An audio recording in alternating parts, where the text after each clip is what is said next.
Every lesson is a lyric in the universal song. Oh, the lessons of the journey, I weave them in my song.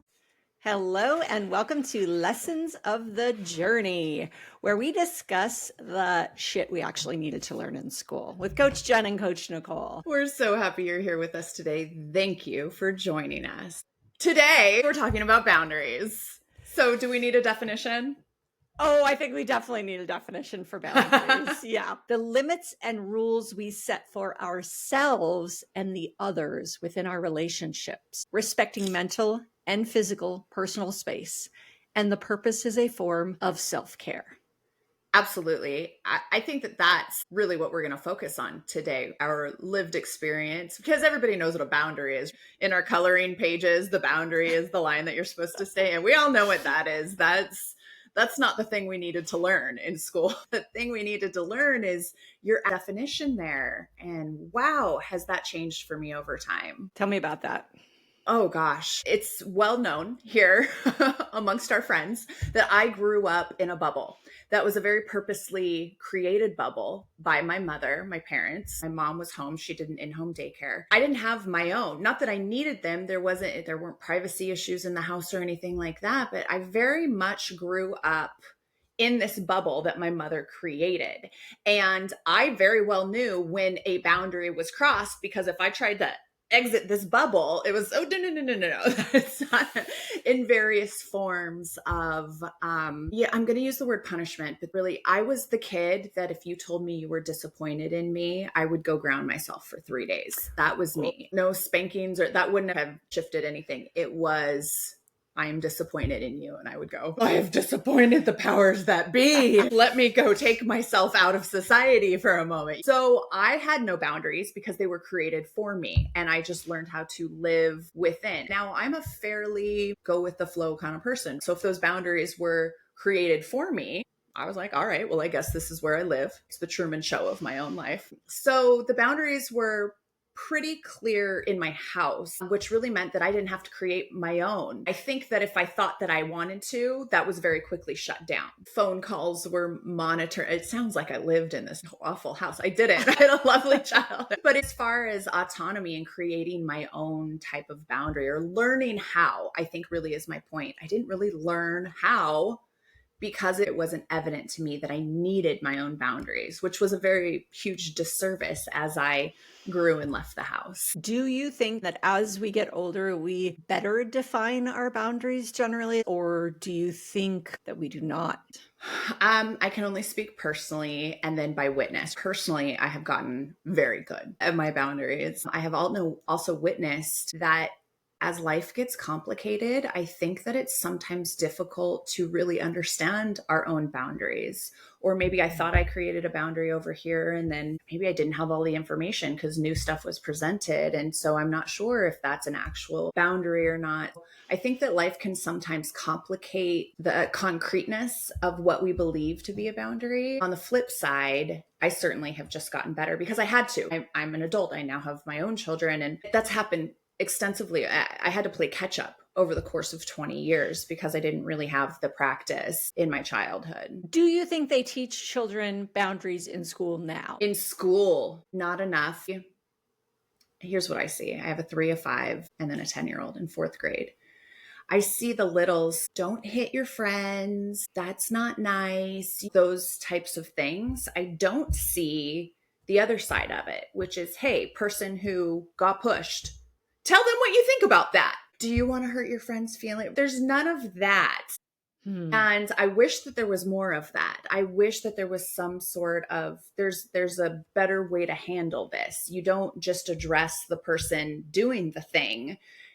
This is what we need to teach the children. And this is what I was not taught. On the flip side of that, my kids have a boundary song. They have songs for everything. This is how my 3-year-old learns.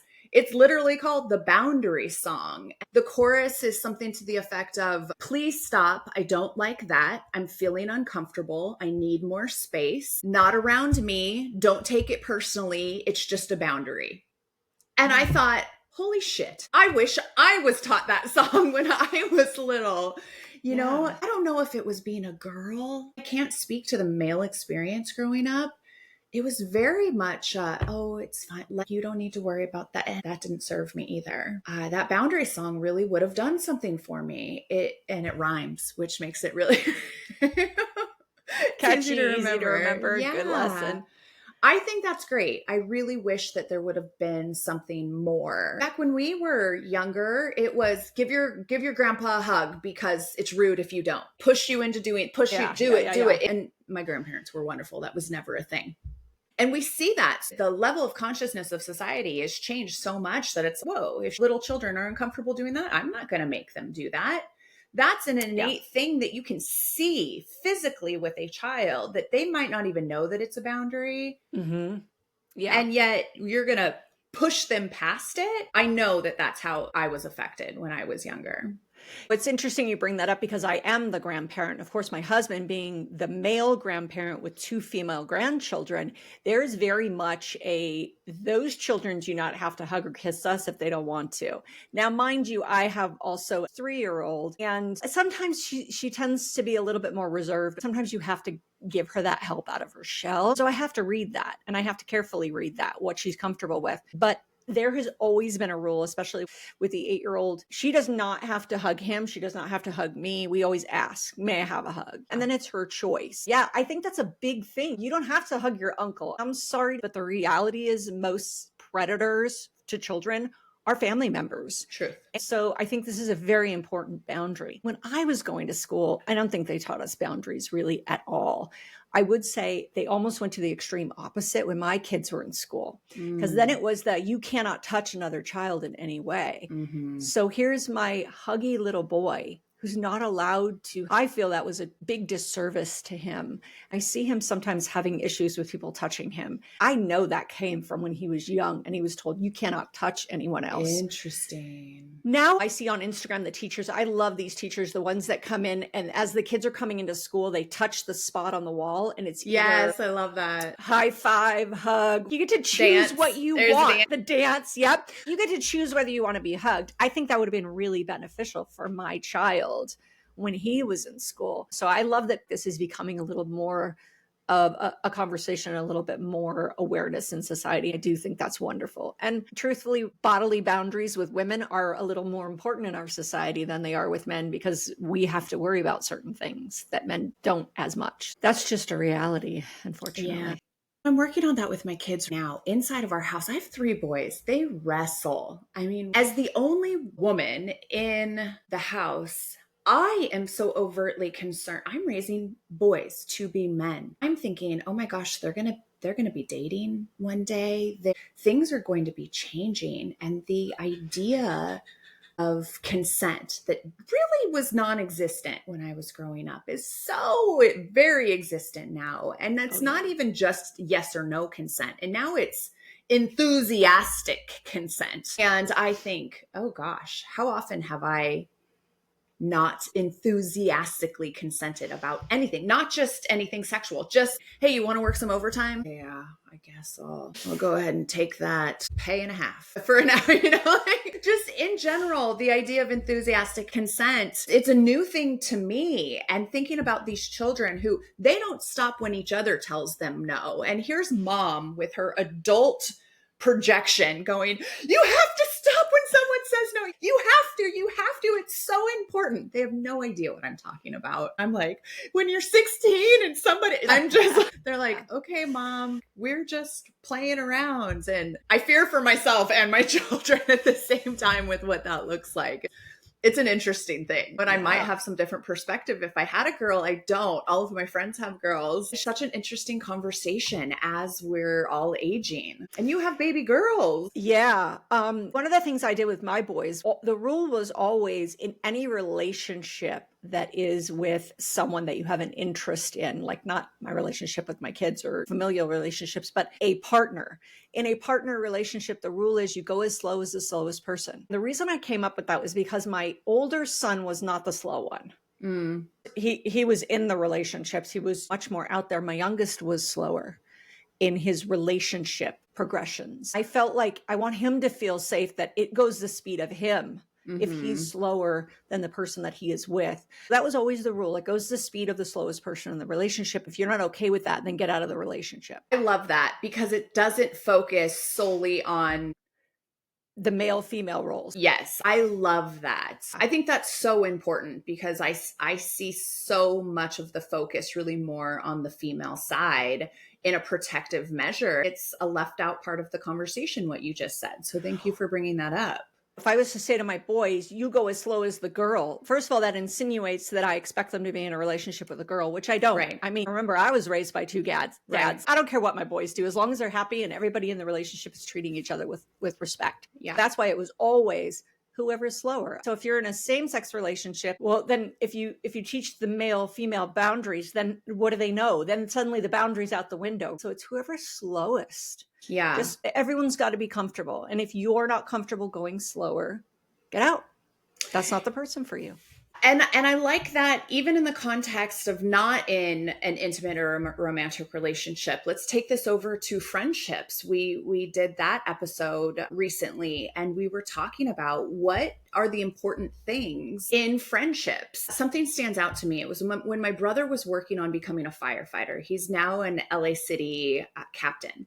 We're all so proud. And he was quite young into that career. I remember it's a very intense thing. They do the most in-depth background checks on you. They follow your whole life. They are very, very into all of you. My brother was always the social butterfly in high school. He was friends with everybody and the folks that maybe he shouldn't have been friends with. And in addition to all of the rest, he was able to maintain complete autonomy. He was just the happy-go-lucky friends with everybody guy in his very early 20s. I remember it was a house party that he went to. And some of the guys there were either teasing him or jabbing at him for you're very straight-laced during that time that they're doing these background checks. I very solidly remember my brother going, you're not supporting who I am and what I'm doing. You don't get to know me anymore. Done. Cut. This is the rest of my life. If you are going to act like that, I'm out.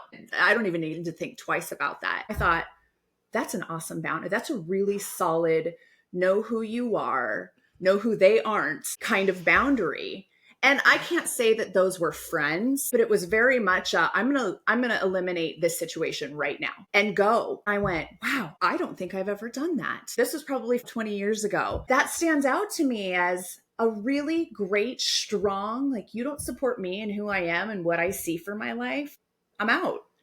And I went, wow, how would my life have been different had I stood up for myself time and time again with naysayers or with people with limiting beliefs that I just allowed to pour on top of me? Where would I be now if I just eliminated all of that from my life and didn't worry about who they were and what they thought? So I like your example in the friendship realm as well. I think that is some beautiful boundary setting that your brother was doing.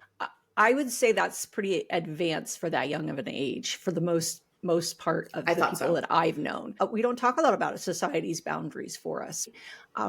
There are so many societal pressures that can sometimes either influence our boundaries or press against our boundaries and what we consider comfortable. So I think that's definitely worth exploring a little deeper. Yeah. Now, when in school do you think is the most important, and this is tough because it's all development.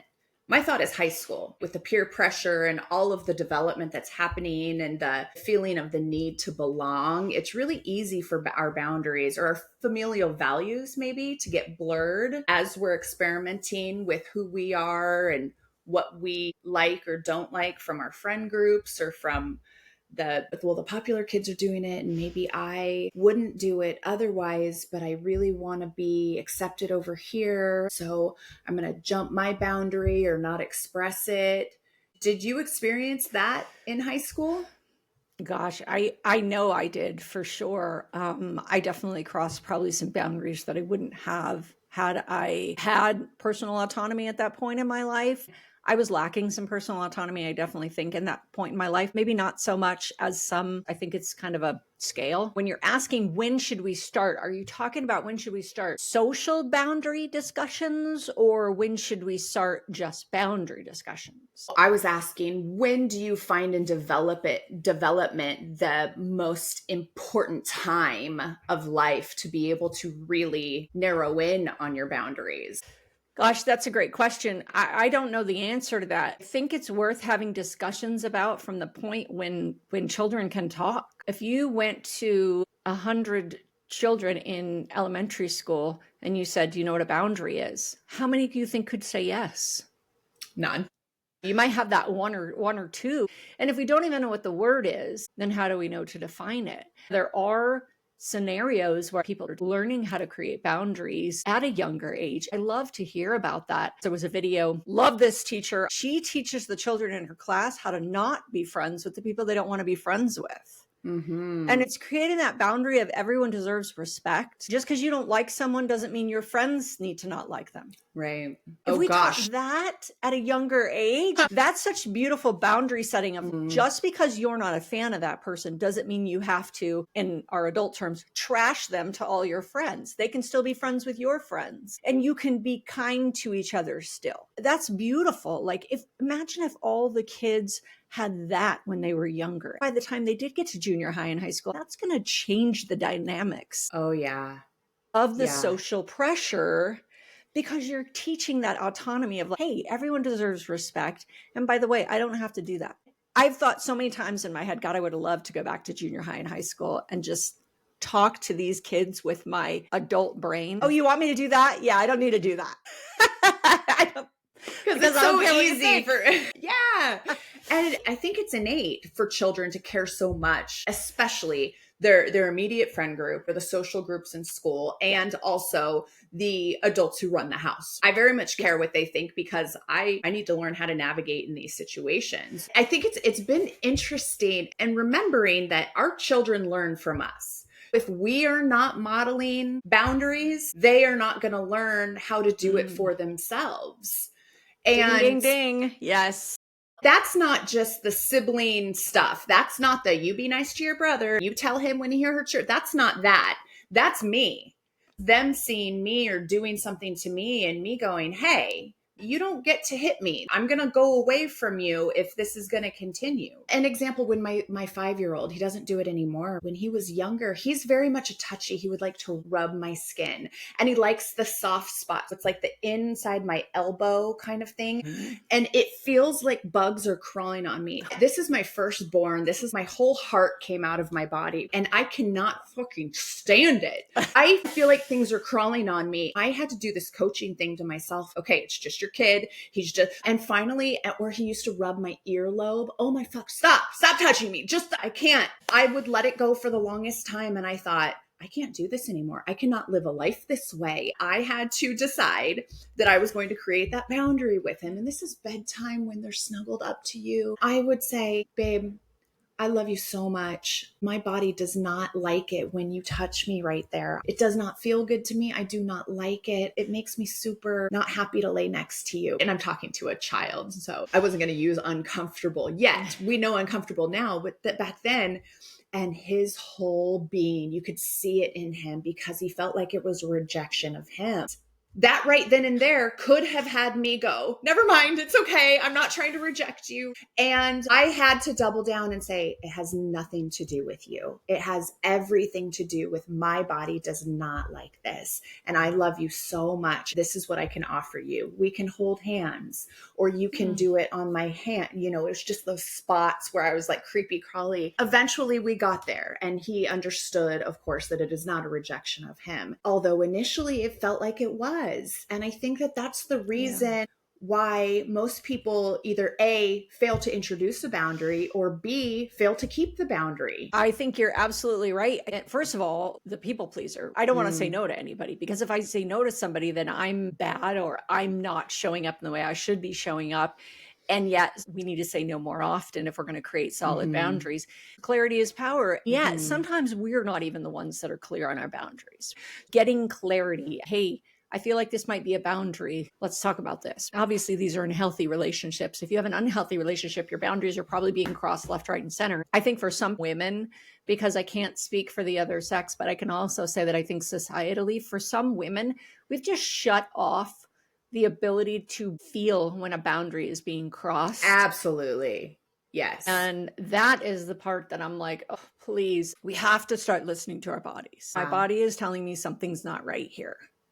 My body's telling me I'm not feeling right about this, and turning back on those boundary pieces. When you're saying yes to your child because they've given you that face, if it's a boundary for you, you got to hold ground, and you're also teaching them. Yes. The word for this is a boundary, and I'm letting you know what my body needs. That's hard. And thinking future, to expand on your point, if I then allow him to continue to cross that boundary, when he grows up, he thinks nothing of boundaries. And if somebody in his life in the future is saying, here's a boundary, he's going, well, all I need to do is push that a little bit and that boundary will go away. In those moments, we do not think about that future thinking that gives parents so much anxiety, or maybe just me, I don't know. I have to stand up for everybody in his life moving forward. I have to stand up for the kids at school that wouldn't like something, for future partners, for coworkers. At the same time, I'm teaching them, this is how you have your own boundary, and you don't let people push it. You don't let your friends push it. You don't let your partners push it. You don't let your bosses at work push it. You don't let your clients push it. All in these moments. Tell me it's not pressure raising children. Oh, first of all, I would never say that because I've raised children. It is absolutely pressure. And you're right. If you're not teaching one thing, you could be teaching the opposite. And it may not be what you're wanting to do, but yet it's happening out of default. We had a situation, my youngest granddaughter was 2 years old. And the scenario was, it's oh, don't do this, but you really want them to do it. Or they'll say that. I go, this is not a good habit. We got to figure out a way around this, because what you're teaching her is to do what someone tells her not to do, or you're going to do what she says not to do. Or she'll say stop when she's giggling and you're tickling her, but she doesn't really want you to stop. We have to figure out a better way to do this. And mom's like, bad habit, bad habit. And mostly it was grandpa and dad that were doing this. I was like, you guys got to knock this off, because it doesn't teach. The word stop means stop. So how do we do this differently? It's not teaching that stop means go. That's not good. That's not a good lesson. We've talked about agreements so much. These are how very subconscious agreements are made in our littles. We did not know that we were participating in those agreements for these littles, and they grow up with those agreements, with the participation in that thing, specifically the thing that you're talking about, and carry those agreements into adulthood. You do not realize the impact that these agreements that we have carried through our lives have had on us time after time after time, until we get into adulthood, or we've had enough experiences, or we have our own children finally, and we understand, oh, holy shit, I carried that agreement with me for so long, and I compromised myself so much because I honestly didn't know any better. Oh my gosh. The participation of being a parent in something like that. Now I know I'm somehow screwing up my kids. It's certainly not going to be the way that my parents screwed me up. They're not going to be in therapy for the reasons that I was ever in therapy. They're going to have their whole other reasons. Their own reasons. And as we are growing with this, what agreements are we instilling into the people around us? Not just our children, the people that we interact with, the people that we allow in our lives and allow to push those boundaries. I want to make a quick point. You made a great comment a little bit ago. I wanted to point out about, you said healthy relationships. If the idea of bringing up a boundary to somebody is scary, or you think, people who are hanging out with us today, you think that it's somehow going to change the course of the relationship, you are in the wrong relationship. Whether that's with a friend, if it's important enough to bring up and you're afraid to do that, to address it with the person, that's a red flag immediately. I wanted to point that out. I would agree with you. Let's expand on that. It also may be something in your own head. Then you bring it up. If it's a problem when you bring it up, get out of the relationship. There's something very unhealthy there. Sometimes we have our own talk that's telling us it's not okay to bring up boundaries. And maybe it's just us. If you see that happening to you in repeated relationships, it could be something that you're telling yourself, your own agreement. Hey, we don't do that. Maybe you had parents that modeled that. Maybe you're in a male-female relationship, you're the female, and you go, my mom never set boundaries with my father, so I'm not allowed to set boundaries with any men that I'm with. That's not the case. You got to check, is it me or is it that person? The way you test that is you bring up the boundary. If that person is not comfortable with that, absolutely not. Anyone who can't respect your boundaries is not worth being in a relationship with. Yes. And that's in all types of relationships. Agreed. 100%. I have a tendency to cross a boundary that I didn't realize I have a tendency to cross. So I am a questioner. I seek knowledge from everyone. I am always asking questions about people's lives. I guess I tend to ask questions that maybe everyone else doesn't ask. Okay, make people a little uncomfortable. So my set point is you can pretty much ask me anything and I will probably answer you completely honestly because I am an open book. And that's just how I have lived my life. Might be slightly a defense mechanism with trauma. That being said, it's who I am. So I just go out into the world expecting that everyone else is the same way. And I have to go, wait a minute, maybe these people don't want me asking questions, air quotes is my way of putting it, grilling them is the way some of them put it, or asking questions that they may consider inappropriate. Because to me, I talk to my friends about anything and everything that they want to talk about. And I'm, again, an open book. So I expect the same, but I've realized that I have to be careful how I approach question asking because I do have a tendency to just ask the things. Well, it's a two-way street. You are you. And then the other person has an opportunity to create a boundary with you. I know you well enough that you would immediately go, oh my gosh, I'm so sorry, I did not know. And that would be validating that boundary, which is important. That's an important context to understand. I did not know I was doing this. You told me. I now know. Now we're good. Hopefully that happens often. I think that what we're talking about is that that's okay. Nicole, you be Nicole. I love that about you. I'm very similar. I would also agree that it's probably a trauma response and ask me anything and you're going to hear things that you weren't ready to hear. I'm sorry if that crosses a boundary. We did not learn how to kindly set a boundary and not consider it confrontation. 99 out of 100 people are going to tell you, I don't like confrontation. I don't remember when I ever thought confrontation was a bad thing. I always thought, why did we give confrontation such a nasty definition? Confrontation just means, hey, I'm bringing this to you. It's almost like the confirmation of a boundary to me. Yet so many people think I can't possibly set that boundary with somebody who I find a little off-putting. And believe me, I am found off-putting regularly. What do you think? That's a great point. I'm thinking that through as we're talking. You know, side note, I was listening to this video and this woman was talking about how her husband said there were some people who think before they talk, and then there are people who talk to think. I was like, oh, I'm a talk to think. I'm thinking as I'm talking. As you were saying that, the one piece that I'm missing might be for new people that I have relationships with, letting them know, hey, I kind of ask anything and everything. If you don't like a question I ask you, just let me know. I want to get to know you on all levels. So I may ask you something that you're like, whoa. Yeah. That's great self-awareness to be able to present yourself that way and give permission. Yeah. I don't think we have that as children though, or in school. Were we developed enough to have the self-awareness to be like, hey, I might be a little much. You just let me know.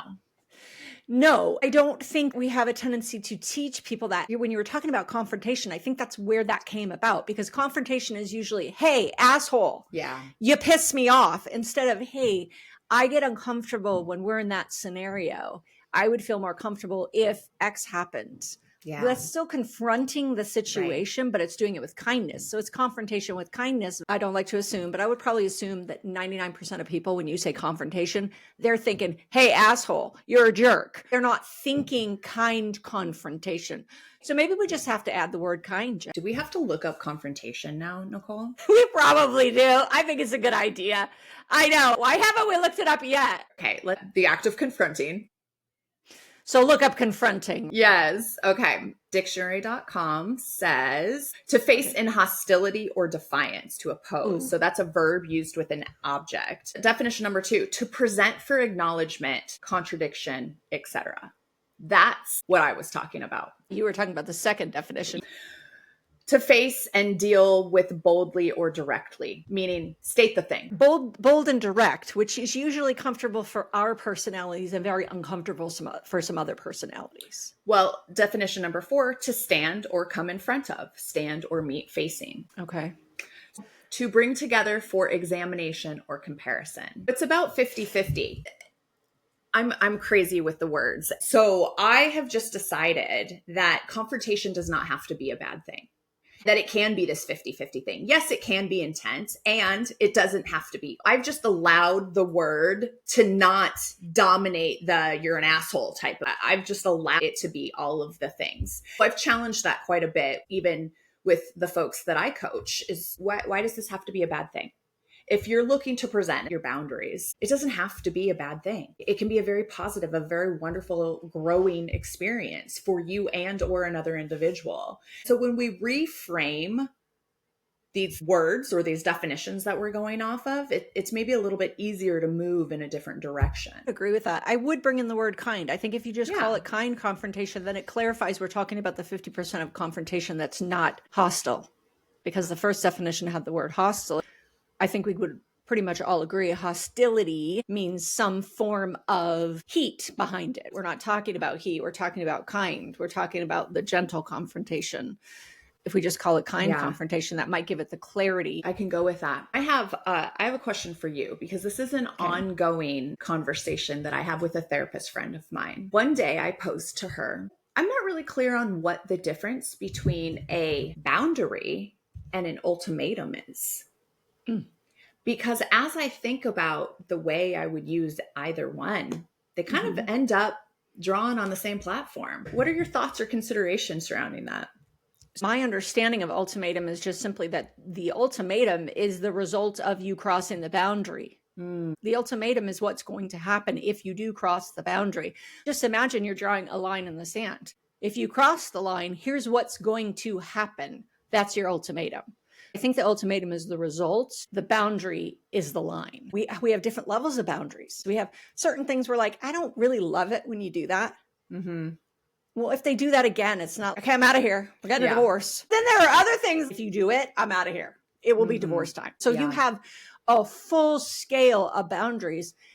Coach Jen, do you feel like as we get older, we start to get clarity and maybe even our boundaries change and adjust? I absolutely think that. I think that we just in our human experience are growing so much, learning so much about who we are, how we feel, what we think. And that's based on downloads daily of new information, or I didn't know that, or, oh, I'm glad I read that, or that's an interesting thought. I'm going to put that poll out to other people and find some opinions. We're constantly taking in, I'll call it content, right? Especially in the social media days, we're constantly taking in information and hopefully growing and learning. I think that when you grow and you learn, you become more confident in who you are, what you believe, your value, your morals, the way you show up ethically in your values as a household, individual values. As those become more concrete, absolutely, those boundaries become stronger, harder, faster, easier to communicate, because you also start understanding as you grow that you have so much less time for the bullshit. I have 4 meetings today. We're really going to do this right now? No. That's it. No. How about this? I'm going to set this boundary and this is when this can work. Okay. If not, and I guess this is a small kind of ultimate. If not, then it's not happening. Now that I am much better at setting my own boundaries and knowing who I am and having come into that, absolutely. I am quick to, that's not going to work. What do you think? I think as you get older, definitely you start to go, my time on this planet is limited and I'm not going to spend time doing a bunch of crap that just doesn't serve me. Talking about friendships, I have people in my life who I don't really enjoy spending time with that person. So guess what? I'm done. I'm not spending time with that person anymore. I'm not going to waste my time. That's definitely creating boundaries around how you show up and who you're willing to show up with and spend time with. I'd rather just hang out with my husband than go hang out with this person. So why am I hanging out with that person? You got to define that for yourself. I think it gets clearer as you get older. We don't pop out of the womb going, hey, here's my boundaries. Yeah. As we go through life, things happen. I think what we were lacking was using that word even in general. Just saying, hey, that's a boundary. Call it what it is. That's a boundary. I'm not comfortable with that line being crossed, or that's a line that will absolutely not be crossed. You have experiences in your life and you go, that felt crappy. Yeah. Okay, guess what? We're going to create a boundary around that so that don't happen again. As you were saying that, I went, oh my gosh, I was boundary shamed my entire childhood. I was boundary shamed. Really? Yeah. And inadvertently. That's rude. Well, that's not nice. Why would you do that? Well, what made you think that that was okay? Those are shaming phrases in regard to somebody attempting to have autonomy over themselves. I can't say that it was specifically my mom or my dad or a teacher or my grandma. Just in general, in society, the level of consciousness of society was much lower then. And you got it from so many adults in your life. My mom would take us in the grocery store and 7 women would have an opinion on what was happening in her shopping cart. That doesn't really happen so much anymore. When I was growing up, that happened. People just thought that they had a blanket of opinions that they could just dole out to everybody. They would say, oh, well, your daughter is being contentious, or that's rude. Or they would even tell you, okay, little girl, that wasn't nice. You have these adults that you don't even know boundary shaming you. You're like, no wonder I was the way I... That's a great word, boundary shaming. Side note, I think I can speak for Coach Jen and we do not blame parents for not having the knowledge. You did what you did, but you didn't know what you didn't know. Or we don't blame the people that were in our life that didn't know what they didn't know. Just, we know more now. We're more aware. We're more conscious. Yes. Thank goodness that we have that ability. I think so. So I've never believed in the terrible twos concept. Kids go through the terrible twos. I think it's the threes. It's the threes for sure. I'm in it. I mean, all you parents with 3-year-olds, I'm sorry. It's almost as bad as the teenage years. I digress. Our little is 3-year-old. And I was trying to explain to my husband, this is when she's learning her own boundaries, her own emotional regulations, how to deal with the things that show up. And she's trying to push these boundaries. And she's trying to also figure out, how do I deal when I feel X? Because she's 3. And it's super confusing for these little bodies to figure this out. She's very emotional. And he's like, how do I fix it? I'm like, first of all, don't. If you fix it, then she can't learn to fix it on her own. And it's funny because you go to the main house, she's melting down in the kitchen. The parents are like, yeah, that's just what she's going through at this age. And my husband's like, I want to fix it. I'm like, you need to back off and let her feel what she's feeling. And when she's ready to come to you, you can have a conversation, but you got to let her go through it. And that's the hard part, is letting these littles go through it. When we talk about boundaries, I really feel like there's a lot of boundary awareness in that 3-year-old age. What do you think? Gosh, I just yesterday referred to my 3-year-old as a terrorist. Yes is the answer. God, people are going to hear this and be like, Coach Jen, I would not want to be her child. We're a very loving house. Hilarious. Yeah, I 1,000,000% agree with that. I have so many separate thoughts and feelings about the fix it part, because along with not allowing me as a child to have boundaries, there was very much the let me fix your feelings part of it too, which if we're not recognizing those little person boundaries, it's our uncomfort that we really want to fix. Because if we recognize that this is an autonomous being, yes, they're 3, their prefrontal cortex is not yet developed. They literally have no idea what's going on. And if you could have any empathy towards that, that's gotta be a really crazy thing. You don't remember going through that. Think about just a human really not knowing what's going on. Like, you got to have a little bit of empathy surrounding that. It's not our job to fix them. They are not broken. Yet that is what happens so much. Don't cry. You're fine. Stop it. And now, am I innocent in that? No, because very often I'm like, again, we're crying again. What are we crying for again? And just to remember that, okay, you're having feelings. I may not understand them, but guess what? They're yours. I can only be here. I still have to have my boundaries in this. You can cry and kick and scream, but you may not kick me. You may not hit me. You may not scream at me. You can have your feelings, and I can be there with you to help you understand that part of my boundaries don't exist around your feelings. I can be with your big feelings. You don't then get to do something with that in a physical or a loud house, yelling, screaming at you. You don't get to do that. Those are boundaries that I need to hold. Yet there's nothing to fix here. I can be with you in your big feelings and allow you to have them. And my boundaries exist surrounding what happens from those things. I think that's really what was lacking in my childhood that I'm attempting to bring to the 3-year-old. Yeah, I think there's a difference between trying to fix the child and trying to fix the scenario. I think it's just trying to heal the hurt in the moment is the fix that I'm referring to. I don't think there's a thought that the child's broken. I think a really good way to put this in perspective for an adult is a 3-year-old is basically learning boundaries, which maybe some of us as adults kind of suck at. So imagine you took on learning your boundaries and you had no idea how to regulate your own emotions.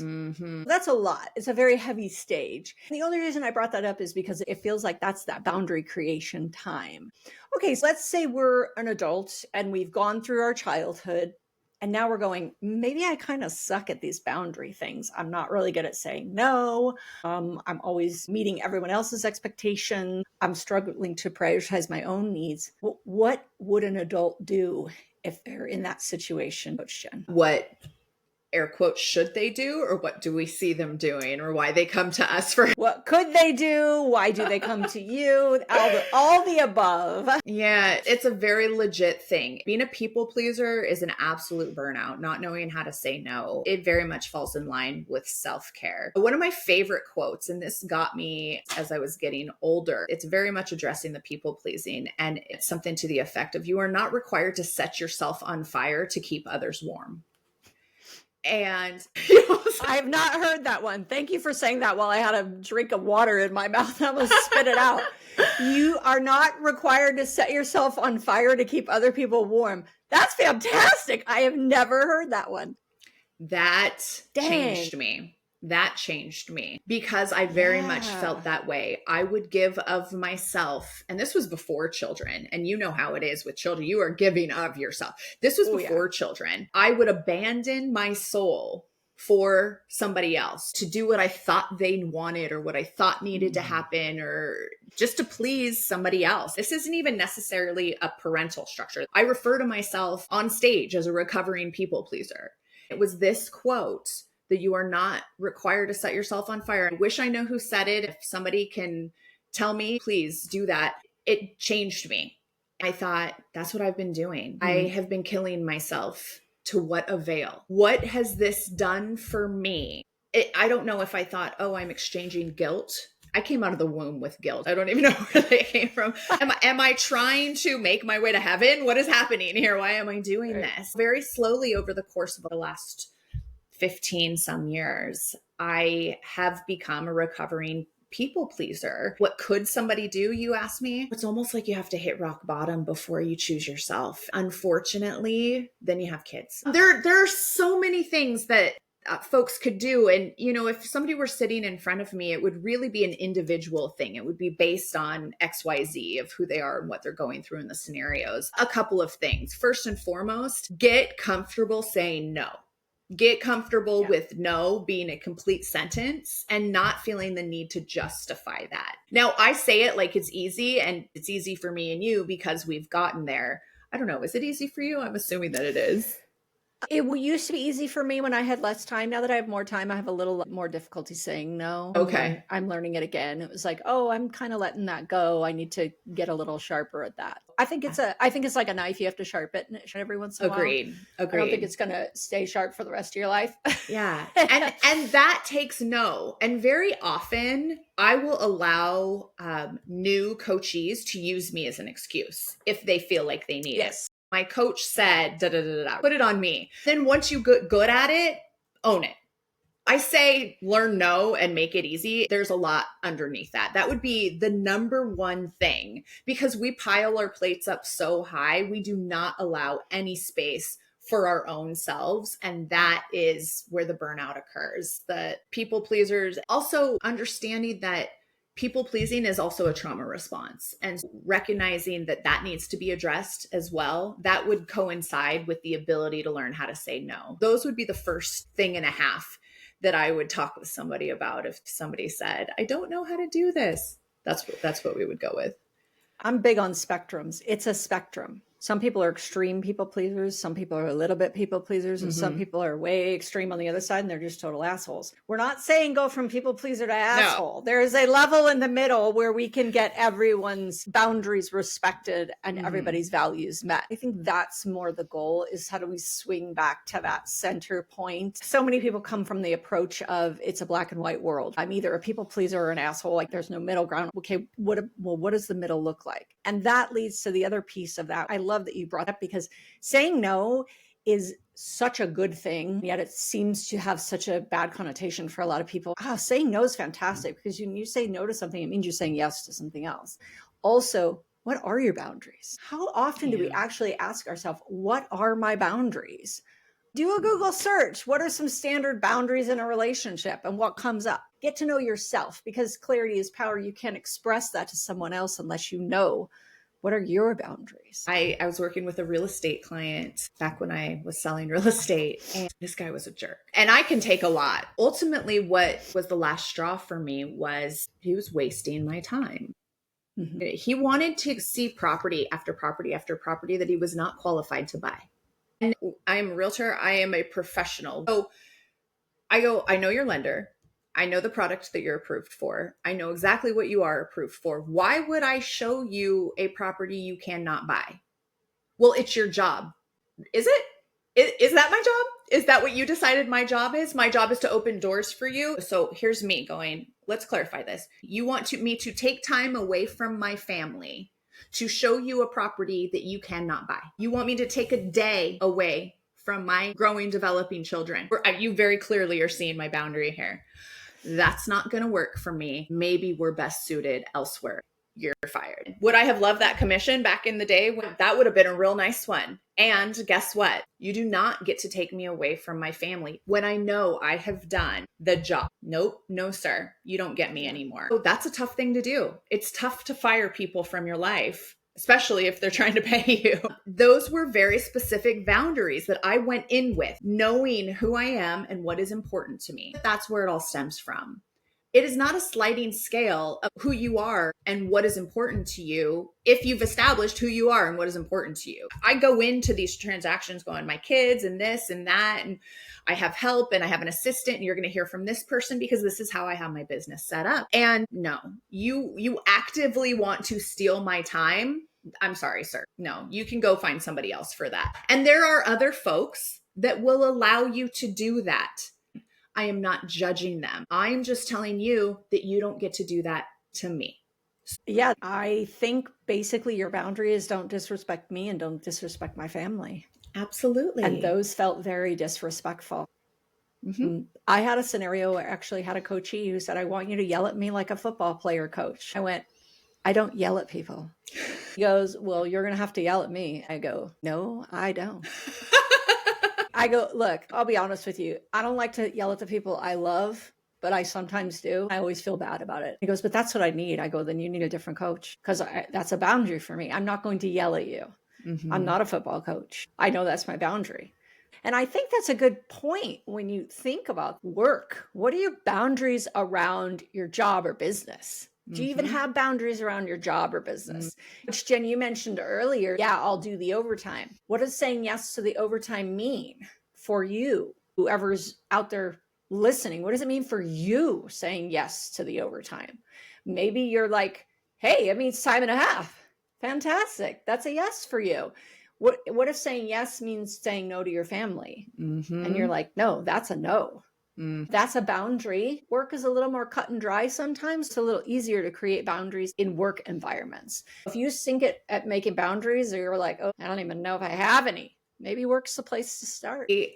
I like that, because so often as we're trying to climb the ladder or create a career or whatever that looks like, we We dive into whatever that one thing is, forgetting that there are so many other things in that wheel of life, that if I'm saying yes to something over here, just as to prove your point, what else am I saying no to? Am I saying no to my family? Am I saying no to my physical health, my mental health, my spiritual health? What am I saying no to? And remembering that your yes means nothing if your no means nothing. Mm-hmm. If you're flipping yeses and nos and people could just think that they can come to you, then what does your yes mean? If you're saying yes to the boss, you very clearly are saying no to your kid's t-ball game that was supposed to happen at that time. And yes, it's complicated and nuanced, but does your 3-year-old know that? Does your 5-year-old who just wanted you in the stands know? I had to work. I had to say no to you because I had to do this other thing. And that's where our language comes in too. What are the boundaries? What do my no's mean so that my yeses can mean something? And who do I care that they go to? Do I care that I said no to this guy so that I could say yes to my family so many more hours? I did not lose 1 ounce of sleep over that. I did not question that one bit because I knew what I was doing it for. I knew what my yes meant, and it wasn't for him. Well, that's the key. I remember very clearly when I found out that my husband had actually let vacation days lapse and had lost them. As the wife, I looked at him and said, "You chose your work over your family." That breaks my heart. Mm-hmm. You could have had paid vacation days and been with us, and you chose to go to work instead. I will never forget that experience of how much pain I felt simply because he had chose work over us. You chose to spend those days there when you could have been with us. Yeah, that was painful. It hurt my heart. It was a contentious couple of weeks for us when I found that out. He wasn't good at those work boundaries. To him, you talk about agreements. It was an agreement. His father had left his mother in not a great position when he passed, and he wanted to provide for the family. It was always provide, provide, provide. That overshadowed the spend time with family. You're always trading something. And you say yes to something. Sometimes an inability to communicate effectively, right? But at least attempting where your boundaries should be drawn. That's why I feel like work is kind of a good place to start building this muscle, because you can get a little better at it. And I agree with you 100%. People feel frustration with people who overstep their boundaries, but yet they have what we were talking about earlier, consequences. Well, if there's no consequence for overstepping your boundary, guess what? You don't have a boundary. By the way, don't be frustrated with the people that are overstepping it. Be frustrated with yourself because you're not creating the ultimatum around that boundary. That's right. How often have I heard, is that an ultimatum? Like with the furrowed brow and is that an ultimatum? And then I would lessen myself. I would blur the boundary line because somebody was receiving it poorly. Mm-hmm. Gosh, did that shape me. So the connotation around ultimatum. All right, pull out that phone, girl. What does ultimatum mean? A final, uncompromising demand or set of terms issued by a party to a dispute, the rejection of which may lead to a severance of relations or to the use of force. Now, I want you to do me a favor, Coach Jen. I want you to read it again, but with a smile and a really soft voice. A final, uncompromising demand. That's maybe not soft. Maybe that's a little. That's my bedroom sexy. Voice. She brought the wrong voice, folks. Whoa. A final, uncompromising demand or set of terms issued by a party to a dispute, the rejection of which may lead to a severance of relations or to the use of force. Sounds very different when you read it that way, doesn't it? Oh yeah. I was reading, so I didn't even get to see my wrinkles between my eyes. I'm sure it was furrowed. Then there's another, it says a final proposal or statement of conditions, which it sounds way less aggressive to me. And I like that. I had such an aversion to somebody, I want to say calling me out, but it wasn't a call out. It was just me not being clear, me not having the ability to go, I care so much about this that yes, I'm willing to let you go over this. I don't remember feeling strongly enough about anything in my life way back when. As I grew to know myself and knew who I was, I'm good. You can go. You can leave my life. Clearly, we were not meant. Even if somebody says to you, is that an ultimatum? So let's talk about that. Is that an ultimatum? Is that an ultimatum? Two totally different questions. Is that an ultimatum? It is an ultimatum, unfortunately, because this is important to me. Like you said, no is a full sentence. Mm-hmm. I don't need to tell you why. If I have a no, I can just say no. Yeah, I don't have to justify myself for you. Yeah. Now, if you want to, you can explain it. Mhm. That's your decision. That depends on your relationship with the person as well. Correct. The concept of ultimatum, we need to take the heat out of that. Mhm. I didn't hear any of that definition that ultimatum had the insinuation of could be nasty unless you said it that way. It does say lead to a severance of relations or to the use of force. So that makes my eyes go big. Force. Okay. Okay. Yeah. Although a final uncompromising demand or set of terms issued by a party to a dispute, that's a final uncompromising demand. This is my boundary. You continue to push it. It's important enough to me. And that's usually the way an ultimatum begins. If this, then this. Be very clear on your boundaries and who you are willing to remove in order to be true to who you are and what you believe is important Yes. as far as a boundary goes. I very quickly would shut down anybody out of my children's life. It is so clear to me that an ultimatum would be given. That happens again around my kid. You are out. You're gone. Never again. You don't get me. None of that. It is so easy to do that to protect our children. Yeah. Do we care enough about ourselves to protect ourselves in that manner as well? Great question. Do we? Sometimes yes, sometimes no. And maybe even sometimes yes, sometimes no in the same person. Yeah. Sometimes we're good at it, sometimes we're not good at it. Setting boundaries is like a muscle. You got to work it. You got to get good at it. You got to get strong at it. And you got to figure out what is important to you. Gosh, I have such a huge takeaway from today. Well, first and foremost, I wish that I even knew that this existed and that it was okay for me as a child. That in the social settings, in the familial settings, that this existed and that I could push to preserve myself with such a thing as a boundary. I wish that somebody knew enough. And again, I don't fault my parents. They only knew what they knew. I wish that somehow somebody could have said, you don't have to do it that way. Try it this way, see how that works. If I can attempt to, and I think I need to be better now that we're talking about it is with my children, is let me normalize this for you. Let me help you understand that if somebody doesn't like you because you have a boundary, that's okay. They're not part of your tribe. You don't have to know them. And I didn't know that when I was young. But that's my takeaway. Teach your children young. I love that when you were talking about your scenario around when you were younger. For me, it's taking it forward with my grandchildren and actually talking about the word boundaries. Just saying that word around these kids, I think is going to have a big impact. When they don't like something you do, say, oh, is that a boundary for you? They're going to be like, what are you talking about? Then that's how they learn, is we use these words. Yeah. Well, that's what the 3-year-old will do. My 8-year-old will say, what does that mean? And I'll go, Alexa, play the boundary song. Yeah. And then we'll get into that scenario. I love that song, by the way. I think that's wonderful.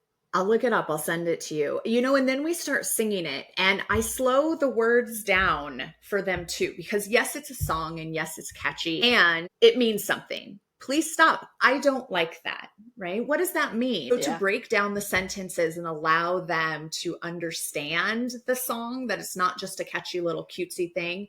It really was created for the purpose of. And I love that they're doing that now these days. There's a precipitation song that my kids know. They know the entire water cycle. Everything's a song now.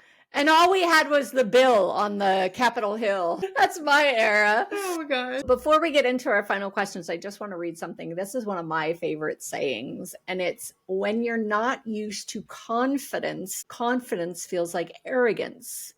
When you're used to being passive, assertiveness feels like aggression. When you're not used to getting your needs met, prioritizing yourself feels selfish. Your comfort zone is not a good benchmark. For those of us that do have issues setting boundaries, it may feel very uncomfortable. It doesn't mean you don't need them. Gosh, that's such a good one. Set those boundaries. Set those boundaries and teach your kids to set boundaries too. Model it. Model it for the kids. Just teach them what the word means. That's a start. Question time. Question time. Who wants to start? I'll go. Okay. What scene in a movie always gives you goosebumps every time you watch it? I mean, I'm such a big Princess Bride fan, but I just keep thinking of different things. I can't think of like a specific scene, just the whole movie. That's like my feel-good movie. A specific scene Let me think for a second. You know what? Okay, this is what I'll go with. And that's because when I was a kid, so it's Goonies. And I don't know if you remember the movie Goonies, but when they first see the ship and they light up, like right now I can feel my body tingling just thinking about it. That is just such a cool. I heard a rumor, and I don't even know if this is true, that until that scene was shot, they didn't show them the boat. So they would all really have that actual surprise on their face. I don't know if that's true or not. I don't actually care. Don't burst my bubble if you know it's not true. I don't want to know. I think I would go with that one. That's such a childhood thing for me. Yay. Now I have to go show my kids the Goonies. Oh my God, it's such a good movie. Okay, here's my question for you, Coach Jen. What two big turning points in your life do you consider to be the most significant? Significant. I feel like I'm in a spelling bee. Can you define that for significant? Which you would rank as the two top turning points. To me, that's generally defined as something that shifted your life into a different direction.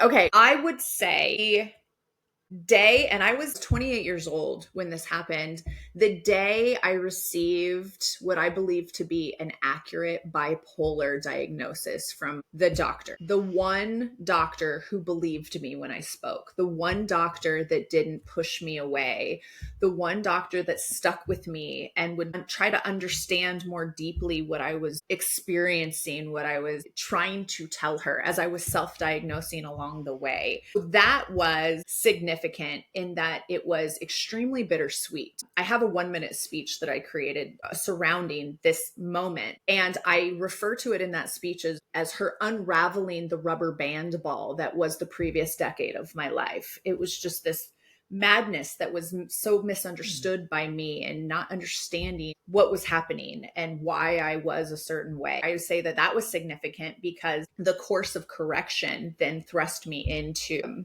medication. I ended up moving here to Hawaii where I live now. I met somebody and experienced his death, and I'm actually not choosing his death as the significant thing, although it was, because of course, number 2 would be having children, finding out that I was pregnant when after that death, I wasn't sure that I ever would have children. So it was getting that diagnosis was the first at 28 years old. And I'm sure there's lots of interesting things that happened prior to that that really sticks out to me as like a fork in the road. And then becoming pregnant with Grant, my first child, and all of the things that were surrounding at that moment, the fear, the joy, the everything in between. So those 2 are what I'm going with. I love it. I know you pretty well. I knew the kids would be one, but I didn't know if it would be the passing of your fiance or the bipolar diagnosis. Yeah. You know, and since you asked that question, like there were 4 that immediately pulled up. Oh, what was the 4th one? When I chose to go to the college that I went to, I received a Division I full athletic scholarship. That itself wasn't necessarily the receiving of the scholarship. It was the school that I chose and the things that happened from there. The experience at that school, I haven't really gotten too much into with you personally, but that very much thrust me into a different thing that thrust me into the bipolar, which 10 years later, I was finally diagnosed. That was a very significant turning point in my life. I didn't choose it because the actual understanding, the bittersweet day of understanding the diagnosis finally pulled things together for me. So it kind of made sense of the rest of it. But that was the 4th thing. It was that choice of that school and everything that kind of surrounded it. I love learning more about you. Awesome. Well, today was very fun. I love talking about boundaries, and this was a blast. I love learning with you. It's the experiential description, right? We grew up differently in different places. Yep. Hearing your experience, understanding a lot more about the full spectrum picture, right?